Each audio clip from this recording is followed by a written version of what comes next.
Житель села Тамыш Очимчирского района Владимир Кутеля начал строительство фермы по выращиванию мидий, устриц и креветок.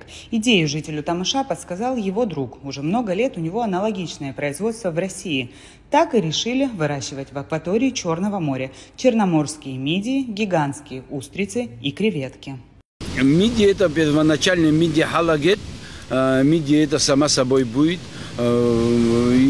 В большом масштабе. Нас сначала гисхот, сначала гисхот, что хаза сначала и мидия алло, мидия устрица, обязательно устрица аллот, а устрица за границей биагату мальки специально. И ну вот как вот здесь вот указано абасишоебш, вот специально мальки-то затуп шуксыках. Сортировка от затупа машина, они не каждый вот этот мешочек, кто сортировка от затупа гитрубаха, а если миди подошло, и гиги подойдет. А мидия на лазер, и гиги на алот, алот питаются одним и тем же амшин. Пробный проект уже запущен в родовом имении Кутеля в селе Тамыш. На глубине 20 метров, в 900 метрах от берега расположилась ферма по выращиванию мидий. Вот уже второй год собирают хороший урожай. Пока он идет в личное пользование и в подарок соседям. Вскоре начнут строительство крупной фермы. Ожидают приезда специалисты из Турции. Если мидии и устрицы выращивают в водной среде, то креветки требуют особого ухода. Для них возводят бассейны на суше. Креветки вот на суше будем делать, бассейны, специальные бассейны. Мы уже специалистов приводили из Турции, технолог Агана. Я вообще они там у себя подсчитывают, составляют уже там у себя, что нам надо, где надо. И бассейн, фильтр, алот, машина закачивать будем в бассейн. И фильтрованную воду тоже добавляется, там процентность должна. И постоянно машина, а не удзом, из банза машина, а микроби могут попасть там. И она очень такая чувствительная креветка. Морекультура моллюсков довольно сложный и затратный процесс. Для креветок будут построены бассейны в количестве 10-15 единиц. Их длина более 40 метров.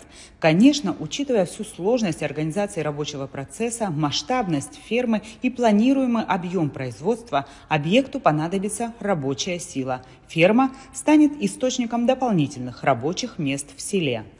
Тут посезонная работа. Вот когда сезон, 15-20 человек, этот самый по сезону, вот когда сборка идет или что-то, посезонная работа будет, тогда людей нанимать будем обязательно вместе. Финансовую часть проекта на себя берет иностранный инвестор. Владимир, как собственник объекта, обеспечил юридическое сопровождение по совместному предприятию. Ферма обойдется инвесторам в десятки миллионов рублей. Как рассказывает Владимир Кутеля, инвесторы не боятся вкладывать деньги в производство в Абхазии. В республике, рассказывает Кутеля, в последние годы существенно в лучшую сторону изменился инвестиционный климат. Инвестор не боялся. Не боялся. Меня, он-то знает меня, но государственная такая политика, чтобы щадящая была, чтобы человек не испугался сюда зайти. Вот, кроме нас еще кто-то что-то начнет, мы первые. Может увидеть, что подходит, еще начнут, чтобы он не боялся. Вот как я, кабинет министра за 15 дней все документы подготовили, сделали. Вот эти инвесторы, я к президенту ходил тоже. Президент с ними целые полчаса беседовал.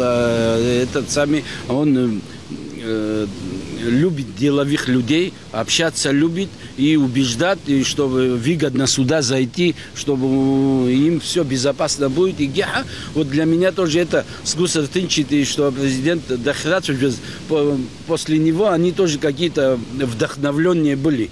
Вот начать какое-то дело из банза, глава государства, когда вот такую поддержку дает, ты новое дело начинаешь.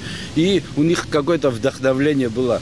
Деловой и профессиональный подход руководства вселяет в иностранных бизнесменов уверенность и улучшает инвестпривлекательность Абхазии. Уже через пару лет Тамыш станет центром морекультуры моллюсков. Владимир Кутеля надеется, что по его стопам пойдут жители других деревень в виде организации производства в селе. автоматически приведет к возвращению в абхазские села людей и экономическому росту районов.